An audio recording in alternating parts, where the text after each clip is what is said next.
konnichiwa. Nihongo Corner yokoso. Halo semuanya, selamat datang dan ketemu lagi di Nihongo Corner, tempat kita belajar bahasa, budaya, dan segala sesuatu terkait Jepang.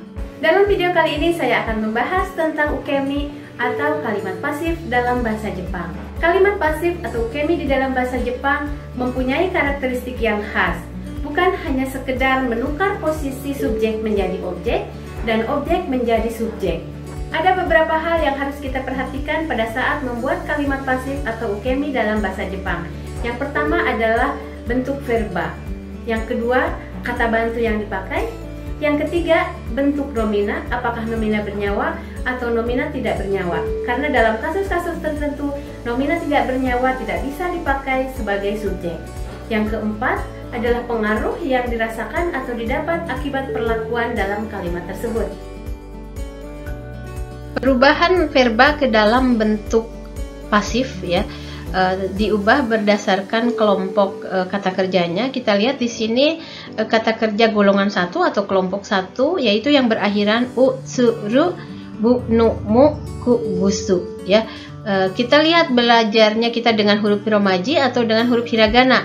Kalau yang belajarnya dengan huruf romaji, akhiran huruf u itu diubah karena kalau huruf romaji itu kan semua pasti akhirannya u ya. Akhiran huruf u diganti dengan a ditambah reru ya. Jadi a reru contohnya kau. Nah kecuali huruf u ya. Kalau u tidak dengan a tapi dengan wa. Kau bukan ka reru tapi kawa reru. Su juga sama, bukan katsareru tapi utsu misalnya menjadi utareru ya. Tsukuru, tsukurareru. Yobu, yobareru ya. Shinu, shinareru. Nomu, nomareru. Kaku, kakareru. Hanasu. Nah, untuk yang belajarnya dengan menggunakan hiragana, gampang saja deret u diubah menjadi deret a ya. Jadi kecuali tadi huruf u ya. Kau dengan wa digantinya. Kawa ditambah reru jadi kawareru. Utsu, su-nya deret su. Deret u itu kan sebelum su itu ada ta ya. Jadi ka utsu menjadi uta reru. Tsukuru, ru-nya diubah menjadi deret ra. Tsukura tambah reru jadi rare. Tsukura reru. Yobu, yoba reru. Shinu, shina reru. Nomu, noma reru. Kaku, kakareru. Hanasu, hanasa reru. Uru, ura reru. Ya. Jadi seperti itu ya. Berikutnya adalah perubahan verba golongan 2 atau kelompok 2 ke dalam bentuk pasif, yaitu mengubah akhiran ru diganti dengan rareru. Contohnya miru menjadi mirareru. Taberu menjadi taberareru ya, seperti itu. Berikutnya adalah verba golongan 3 yaitu suru dan kuru ya. Untuk suru menjadi sareru, kuru menjadi korareru. Sekali lagi suru menjadi sareru, kuru menjadi korareru. Selanjutnya kita akan belajar tentang macam-macam atau jenis-jenis ukemi. Nah, ukemi yang pertama adalah chokusetsu ukemi atau kalimat pasif langsung. Kalimat pasif langsung ini hampir sama dengan kalimat pasif dalam bahasa Indonesia, yaitu kalimat pasif yang berasal dari objeknya menjadi subjek dan subjek menjadi objek. Jadi di sini ada pertukaran posisi subjek dan objek ya. Dan selain itu juga ada perubahan kata bantu dari o menjadi ni. Kita lihat contoh kalimatnya ya. Contoh kalimatnya misalnya Erika-san wa sensei ni homeraremashita. Erika-san wa sensei ni homeraremashita. Erika dipuji oleh guru. Ini asalnya kalimat aktifnya sensei wa Erika-san o homemashita ya. Sensei wa Erika-san o homemashita. Diubah menjadi kalimat pasif menjadi Erika-san wa sensei ni homeraremashita. Kita lihat contoh kalimat nomor 2. Arif san wa okaasan ni shikararemashita. Arif dimarahi oleh ibu. Ya, shikararemashita berasal dari shikaru. Shikaru memarahi. Shikarareru dimarahi. Contoh kalimat berikutnya. Nezumi wa neko ni oikakeraremashita. Nezumi, tikus, neko ni oikakeraremashita. Dikejar oleh kucing. Ya. Oikakeraremashita berasal dari oikakeru. Ya, oikakeru mengejar. Oikake rareru karena verba golongan 2. Contoh kalimat berikutnya. Kanojo wa minna ni kawaigararete sodatta. Ya. Ia sodata itu tumbuh berkembang menjadi besar ya. Dari kanak-kanak menjadi besar, ia tumbuh dengan dimanja oleh semuanya. Kawaigararete berasal dari kawaigaru ya. Kawaigaru itu memanjakan. Ya. Ini ya asal mulanya ada kawai kan ya. Kawai itu kan lucu ya. Jadi kawaigaru itu memanjakan, kawaigararete itu dimanja. Jadi ia dimanja oleh semuanya ya. Ia tumbuh besar dengan dimanja oleh semuanya. Artinya seperti itu kira-kira. Yonaka ni sawaidara kinjo no hito ni cui sarete shimatta. Ya. Ini ada dua kemungkinan. Yonaka menceritakan kebiasaan di masa lalu. Kalau malam-malam ribut akan diperingatkan oleh tetangga. Di sini cui suru menjadi cui sareru karena tekshimata itu ada sesuatu yang menyesal, ada juga sesuatu yang tidak sengaja gitu. Nah, ada lagi yang satunya lagi menceritakan kejadian di masa lalu. Yonaka ni sawaidara, begitu saya ribut di malam hari diperingatkan oleh tetangga. Kare wa shoujiki nanode dare kara mo shinrai sarete iru. Di sini kare ya ia, shoujiki itu berterus terang, artinya di sini mungkin jujur ya. Kare wa shoujiki nanode karena ia jujur, dare kara mo shinrai sarete iru. Di sini memakainya kara ya. Dari karamu shinrai sarete iru. Dari shinrai suru. Shinrai suru mempercayai. Shinrai sarete iru dipercaya. Jadi dipercaya oleh siapapun. Contoh berikutnya. Ototo wa senpai ni naguraremashita. Adik dipukul, ditonjok oleh seniornya, senpai. Ya. Naguru memukul, meninjuk, menonjok. Nagurareru. Ya, naguraremashita. Sebelumnya kita telah belajar kalimat pasif langsung, dan dalam kalimat pasif langsung biasanya hanya memiliki dua unsur, yaitu subjek dan objek selain predikat. Berikutnya kita akan bertemu dengan kalimat pasif yang memiliki tiga unsur, yaitu subjek, objek, pelengkap selain predikat tentunya.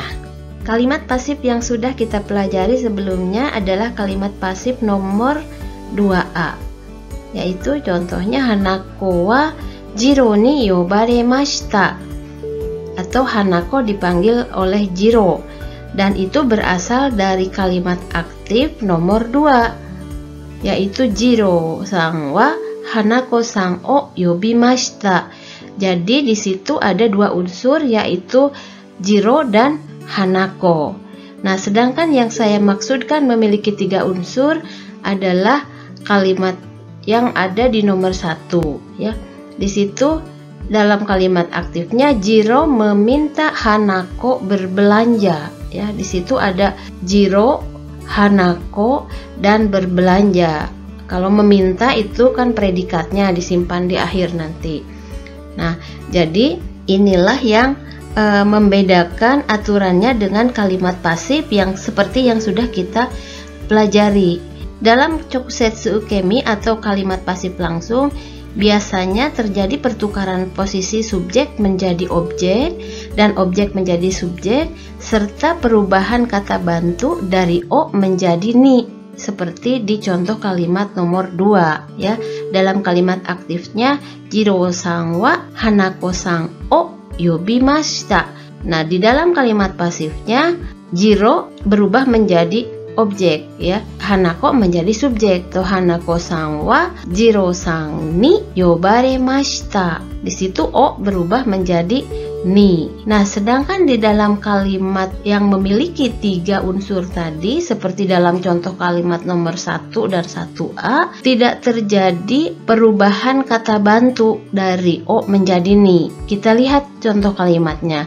Jiro-san wa Hanako-san ni kaimono o tanomimashita. Jiro meminta Hanako untuk berbelanja. Itu kalimat nomor 1. Dan kita lihat kalimat pasif di nomor 1A hanya bertukar posisi saja.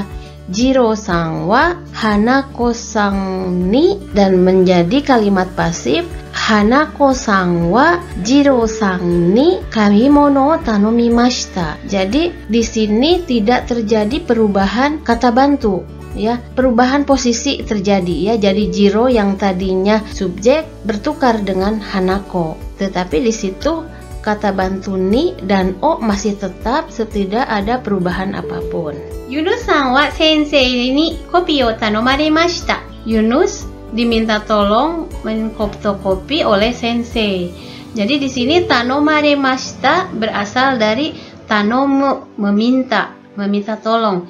Tanomu tanomaremashita. Watashi wa keikan ni namae o kikaremashita. Saya ditanyai nama oleh polisi. Kikaremashita berasal dari kikimashita atau kiku, menjadi kikareru, ya, ditanyai. Contoh kalimat berikutnya, watashi wa kekkon shitai to omoimashita ga ryoshin ni hantai saremashita.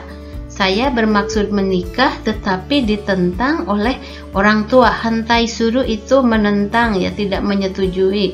Nah, hantai suru diubah menjadi hantai sareru, ya, hantai saremashita. Sebetulnya contoh kalimat ini agak berbeda dengan contoh kalimat nomor 2. Kalau di contoh kalimat nomor 2 itu ada 3 unsur, ya, subjek dan objeknya ada 2 gitu, ya. Tetapi kalau di sini tidak ada posisi yang diubah, ya. Subjek menjadi objek, objek menjadi subjek, hanya di sini mengganti kata bantu saja. Sebetulnya kalimat ini kalau dibuat dengan kalimat pasif menjadi watashi wa kekkon shitai to omoimashita ga ryoshin ga hantai shimashita. Jadi, ya, saya bermaksud menikah tetapi orang tua menentang, ya.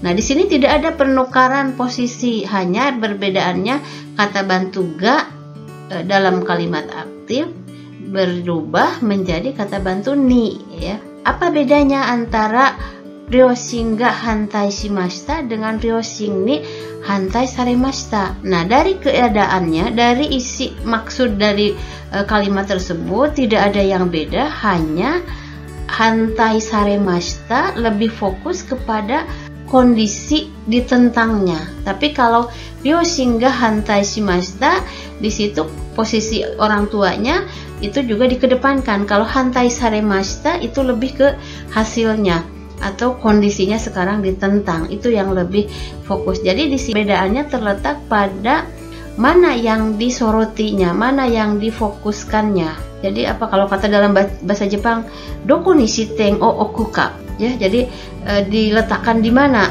shiten kita itu, sudut pandang perspektif kita itu. Mudah-mudahan bisa dipahami, ya, penjelasannya. Ryoshin ni hantai saremashita, ditentang oleh orang tua. Jadi ditentangnya, lebih ke ditentangnya yang dikedepankan. Tetapi kalau ryoshin ga hantai shimashita, lebih ke pelakunya, ryoshinnya yang dikedepankan. Ya, contoh kalimat nomor 4, Yoshida-san wa shiranai hito ni namae o yobaremashita. Pak Yoshida namanya dipanggil oleh orang yang tidak dikenal, atau nama Pak Yoshida dipanggil oleh orang yang tidak dikenal. Kalau dalam bahasa Indonesia bisa bebas, dua-duanya bisa. Hanya di dalam bahasa Jepang di sini tidak menjadi Yoshida-san no namae wa shiranai hito ni yobaremashita. Kalau itu salah, ya. Karena yang dipanggil itu bukan Yoshida sang no namae-nya, tetapi yang dipanggilnya itu sebetulnya Yoshida sang orangnya, gitu. Sehingga kalimatnya harus seperti ini. Yoshida sang wa shiranai hito ni namae o yobaremashita, ya. Yoshida oleh orang yang tidak dikenal namanya dipanggil. Begitu kalau kita terjemahkan satu-satu ke dalam bahasa Indonesia, ya. Jadi di dalam bahasa Jepang, di dalam kalimat pasif itu kata benda atau nomina yang tidak bernyawa itu tidak bisa dijadikan subjek, kecuali nanti ada syarat-syarat tertentu di mana nomina tak bernyawa bisa jadikan subjek, itu nanti lain lagi ceritanya ya. Di sini untuk kasus seperti ini tidak bisa dijadikan subjek ya. Ada banyak hal seperti di dalam penjelasan saya di awal bahwa di dalam bahasa Jepang itu selain pergantian posisi dari subjek menjadi objek, objek menjadi subjek, juga siapa yang mendapatkan pengaruh atau Pak Yoshida namanya dipanggil oleh orang yang tidak dikenal. Nah, di sini menjadi Yoshida-san wa shiranai hito ni namae o yobaremashita. Satu hal yang harus diperhatikan bahwa di dalam kalimat pasif bahasa Jepang, nomina tidak bernyawa tidak bisa dijadikan sebagai subjek kecuali nanti ada aturan-aturan tertentu. Misalnya di sini seperti kalimat ini, Yoshida-san no namae wa shiranai hito ni yobaremashita. Seringkali saya menemukan kesalahan seperti ini. Jadi nama Pak Yoshida dipanggil oleh orang yang tidak dikenal ya. Mungkin dari sudut pandang bahasa Indonesia itu boleh-boleh saja, tetapi di dalam aturan bahasa Jepang tidak bisa dengan kalimat seperti itu.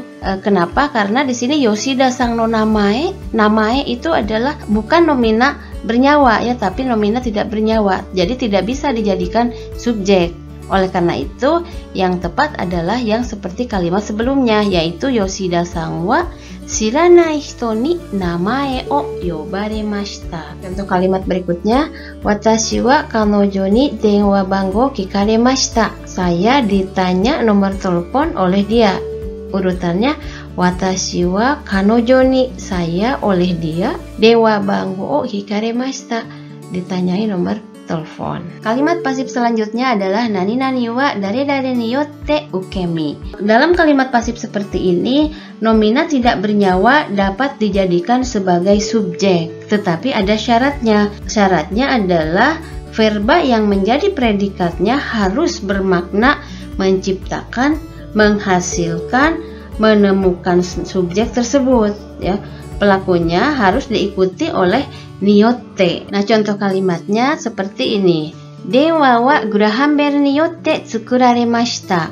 Kita lihat subjeknya denwa. Di situ denwa nomina tidak bernyawa, tetapi di sini diperbolehkan dipakai karena ada unsur atau arti dari verbanya itu adalah menciptakan ya, menghasilkan atau menemukan. Jadi di sini kalimat denwa wa gurahamber niyotte tsukuraremashita itu benar, dan kata bantunya bukan hanya ni tapi niyotte. Telepon ini atau telepon dibuat oleh Graham Bell. Kalimat berikutnya, borobodoru wa sairendora niyotte tateraremashita. Nah, ini pun sama karena mengandung pengertian membangun, menciptakan seperti itu ya. Jadi Borobudur didirikan oleh Sailendra. Pola kalimat selanjutnya adalah mono atau koto ga ukemi. Sebelumnya saya sudah menjelaskan bahwa dalam kalimat pasif nomina tidak bernyawa tidak bisa dijadikan subjek. Nah, tetapi di sini nomina tidak bernyawa dapat dijadikan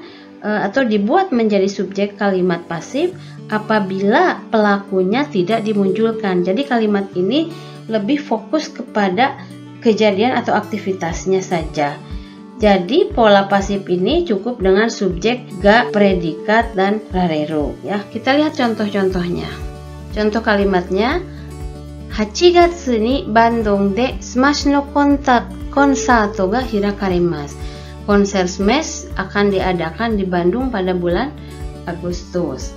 Nah, di sini konser Smash itu kan kata benda ya atau nomina tidak bernyawa, tetapi bisa dijadikan subjek. Kenapa? Karena di sini mengandung pengertian akan diadakan atau diselenggarakan. 次の例文、2008年に中国でオリンピックが行われました。行われました berasal dari okonau, mengadakan atau menyelenggarakan. Jadi Olimpiade diadakan di Cina tahun 2008 ya. Jadi okonawaremashita. Pola kalimat selanjutnya adalah mono atau koto ditambah wa tambah rareru.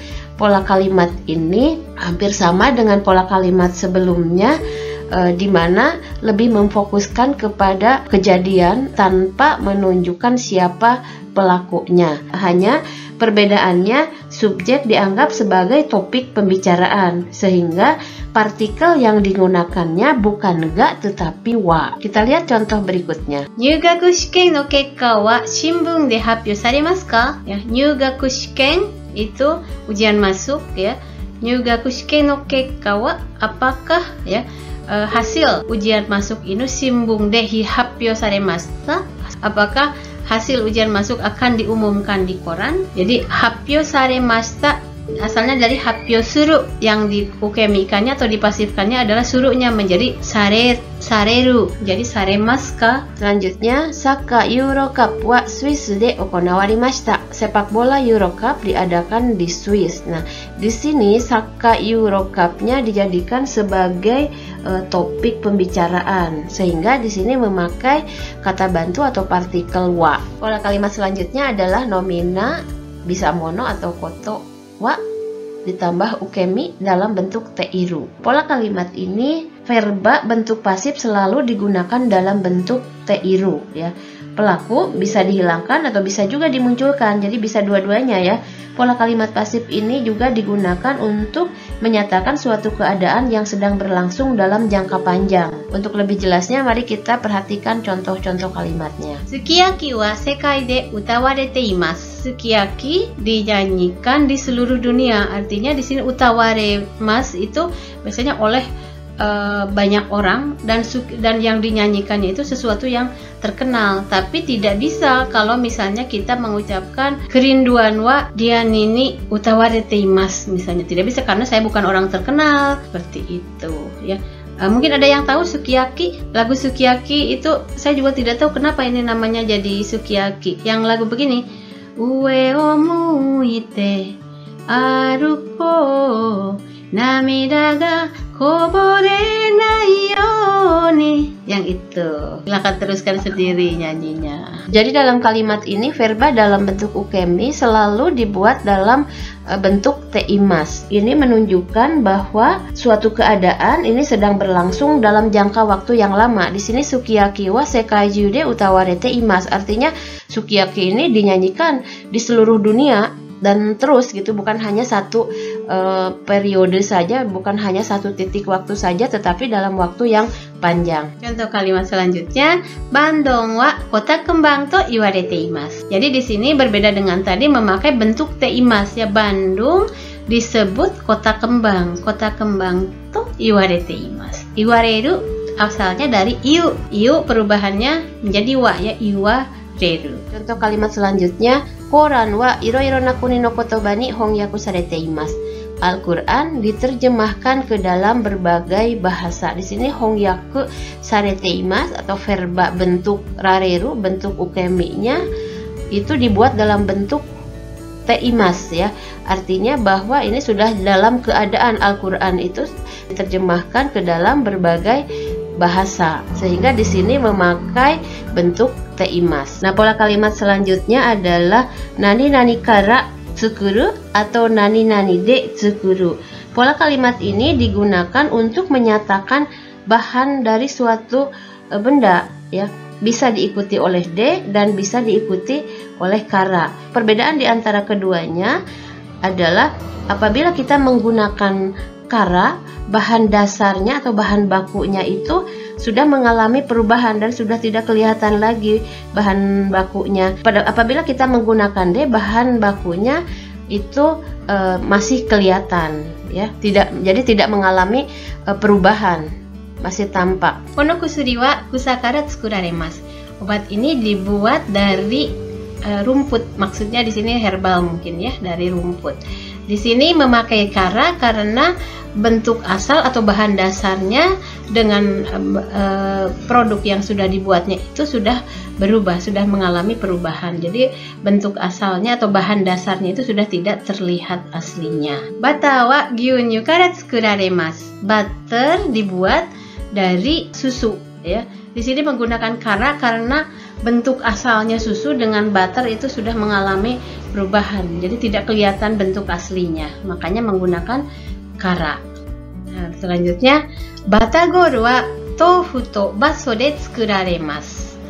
Di sini batagor dibuat dari tahu dan baso ya. Karena bentuk asalnya tahu dan basonya itu masih terlihat, maka di sini tidak memakai kara tapi memakai de ya. Nah, ini satu lagi pola kalimat bentuk pasif yang agak unik ya. Pola kalimat pasif ini disebut pola kalimat pasif tidak langsung atau kansetsu ukemi, dan pola kalimat ini kelihatannya tidak ada di dalam bahasa Indonesia. Di sini N1 ya, nomina 1 merupakan subjek kalimat, biasanya diisi oleh pembicara atau seseorang. Nah, N2 merupakan pelaku ya, dan N3 merupakan objek yang dikenai perbuatannya. Nah, objek yang dimaksud bisa berupa benda atau sesuatu yang dimiliki oleh N1 gitu, dan bagian dari tubuh subjek itu sendiri. Oleh karena itu, kalimat pasif ini digunakan untuk menyatakan bahwa N1 itu menerima pengaruh yang kurang menyenangkan akibat perbuatan yang dilakukan oleh N2 ya terhadap N3 ya. Nanti untuk lebih jelasnya kita lihat dalam contoh kalimatnya. Nah, berkaitan dengan pola kalimat N2, ga nih kepemilikan dan bagian dari anggota badan atau N3 melakukan sesuatu dan N1 dikenai perbuatan tersebut. Kebanyakan menyatakan perasaan yang tidak menyenangkan. Ungkapan seperti ini tidak ada di dalam bahasa Indonesia. Nah, untuk hal seperti ini bisa juga N2 itu diisi oleh selain orang, ya, bisa benda yang bergerak. Nah, di sini ada satu keadaan, ya, seperti ini, kaki saya terinjak dia. Nah, kita lihat dalam bentuk pasifnya dulu, ya. Kita bisa buat kalimatnya, ia menginjak kaki saya, ya. Karewa watashi no ashi o funda, ya. Kalau kita berpikir secara bahasa Indonesia atau kita berpikir dalam bahasa Indonesia, tentu kita bisa mengucapkan watashi no ashi wa kare ni fumareta, ya. Watashi no ashi wa kare ni fumareta. Nah, tetapi di dalam bahasa Jepang tidak demikian. Kenapa tidak boleh watashi no ashi wa kare ni fumareta? Karena di sini yang mendapat pengaruh dari akibat terinjaknya kaki ini adalah saya, bukan kakinya, karena si kaki ini adalah bagian dari saya. Pemiliknya adalah saya. Jadi kalau misalnya kakinya terinjak, yang merasakan sakit atau merasakan marah akibat terinjaknya kaki ini adalah saya, gitu. Makanya di sini bukan watashi no ashi ga fumareta, tapi watashi wa kare ni ashi o fumareta atau fumaremashita, ya. Jadi inilah yang tidak terdapat di dalam bahasa Indonesia. Jadi kalimat kenapa disebut kalimat pasif kansetsu atau tidak langsung? Karena di sini meskipun kita menginjak kaki, tetapi yang merasakan akibatnya itu adalah saya. Selanjutnya saya ingin membuat contoh kalimat seperti ini. Diari saya dibaca oleh kakak. Ya, ini ada bentuk pasif. Nah, kira-kira pola atau kalimat apa yang bisa kita buat? Coba silakan dibuat sendiri. Kalau kita berpikir dengan bahasa Indonesia atau kita berpikir dalam cara berpikir bahasa Indonesia, tentu kalimat bahasa Jepangnya akan seperti ini. Diari saya itu watashi no nikki, ya. Diari saya dibaca oleh kakak. Ani ni yomaremashita, dibaca oleh kakak. Nah, tapi apakah ini boleh atau tidak? Diari saya secara bahasa Indonesia mungkin ini betul ya aturannya, tetapi sebetulnya ternyata watashi no nikki wa ane ni yomaremashita itu tidak biasa. Jadi ini kalimat ini salah, ya. Harusnya seperti apa? Harusnya watashi wa ane ni nikki o yomaremashita. Saya di sini kalau diterjemahkan satu persatu, ya, saya oleh kakak dibaca diari. Ini kalau dalam bahasa Indonesia tidak aneh ya kalimat seperti ini, tetapi dalam bahasa Jepang biasanya memakai kalimat seperti ini. Watashi wa ane ni nikki o yomaremashita. Kenapa? Karena di dalam bahasa Jepang nomina tidak bernyawa tidak bisa dijadikan subjek ya. Watashi no nikki wa itu kan nomina ya. Dan selain itu juga yang mendapat pengaruh dari dibacanya diari ini bukan buku. Buku tidak mendapat pengaruh apa-apa, diari tidak mendapat pengaruh apa-apa. Yang mendapat pengaruhnya itu adalah watashi, sehingga yang harus menempati sebagai subjek itu adalah watashi, bukan nikki ya, bukan watashi no nikki, tapi watashi. Watashi wa ane ni nikki o yomaremashita ya. Karena yang mendapat pengaruhnya itu saya yang menjadi malu atau jadi marah, jadi kesal, sehingga tidak boleh watashi no nikki. Jadi begitu ya. Nah, selanjutnya kalimat seperti ini bagaimana nih? Komik saya dibuang oleh ibu ya. Komik saya dibuang oleh ibu. Nah, kalau kita buat kalimatnya menjadi watashi no manga wa haha ni suteraremashita ya. Watashi no manga wa haha ni suteraremashita. Ini secara bahasa Indonesia kelihatannya seperti betul. Watashi no manga ini suteraremashita, dibuang oleh ibu, sudah betul secara strukturnya. Tetapi kembali lagi kepada aturan yang tadi, sama dengan yang diari tadi ya, bahwa watashi no manga itu kan nomina tidak bernyawa. Nomina tidak bernyawa tidak bisa dijadikan subjek di sini. Dan satu lagi yang mendapat pengaruh dari dibuangnya komik ini adalah saya. Mangganya itu, komiknya itu tidak mendapat pengaruh apa-apa. Dia tidak sakit, tidak sedih, tidak apa. Yang mendapat pengaruhnya itu adalah watashi, sehingga yang harus jadi subjek di sini adalah saya. Jadi harusnya seperti, nah kalimat yang benar adalah watashi wa haha ni manga o suteraremashita. Watashi wa haha ni manga o suteraremashita ya. Jadi kita jangan berpikir di dalam bahasa Indonesia. Kalau secara bahasa Indonesia kok aneh ya susunannya, tetapi dalam bahasa Jepang memang lazimnya seperti ini. Nah, kalimat ini pun hampir sama dengan yang tadi. Kaki saya digigit anjing ya.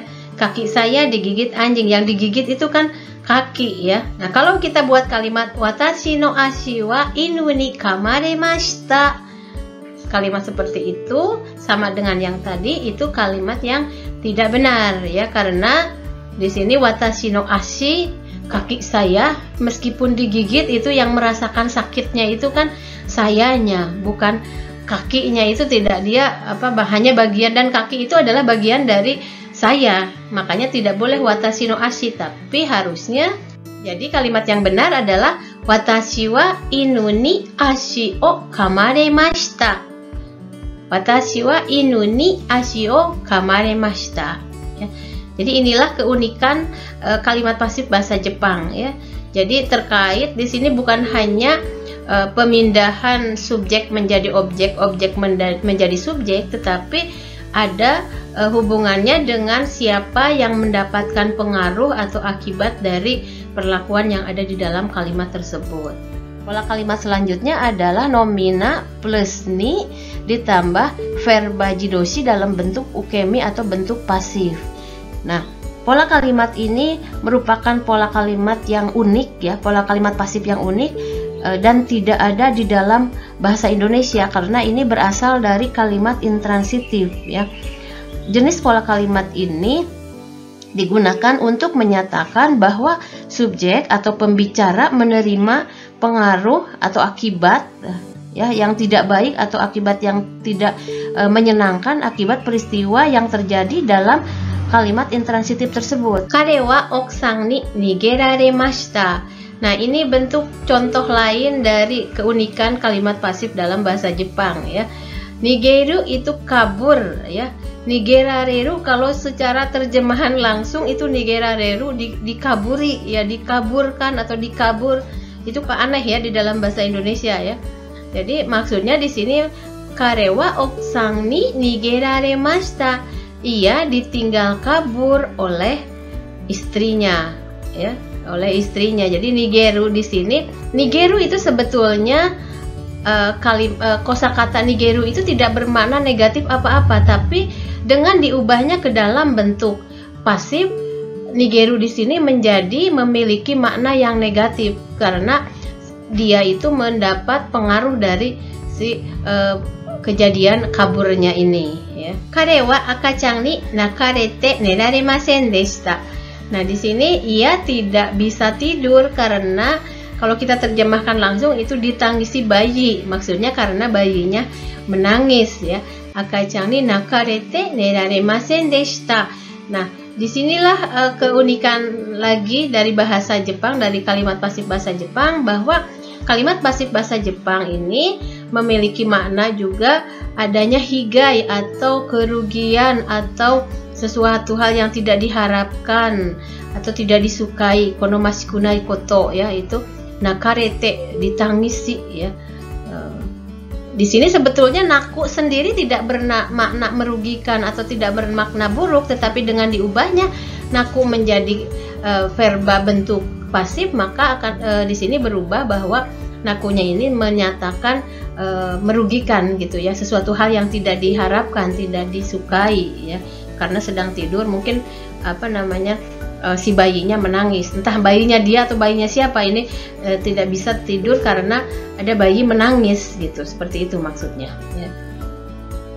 Kalimat selanjutnya, isogashii toki ni okiyaku-san ni korarete shigoto ga dekinakatta. Isogashii toki itu saat sibuk. Okiyaku-san ni korarete ya, kedatangan, saya didatangi oleh tamu, shigoto ga dekinakatta, sehingga saya tidak bisa bekerja. Di sini verba kuru tidak memiliki makna negatif apa-apa, tetapi dengan diubahnya verba kuru ini ke dalam bentuk pasif, maka di situ menyiratkan makna bahwa dia, orang yang menjadi subjek di sini, merasa tidak senang, merasa terganggu dengan kedatangannya tamu tersebut gitu. Jadi bedanya saya kedatangan tamu tetapi sayanya senang dengan saya kedatangan tamu dengan sayanya tidak senang, pola kalimatnya akan berbeda. Ya, disinilah yang sangat unik ya, boleh dikatakan sangat unik dari kalimat pasif dalam bahasa Jepang. Teman-teman semuanya, pertemuan kita kali ini cukup sampai di sini. Sampai ketemu lagi dalam tema-tema yang lainnya. Minasan, konkai no benkyou wa koko made desu. 次回のビデオをお楽しみにしてくださいね。ではまた会いましょう。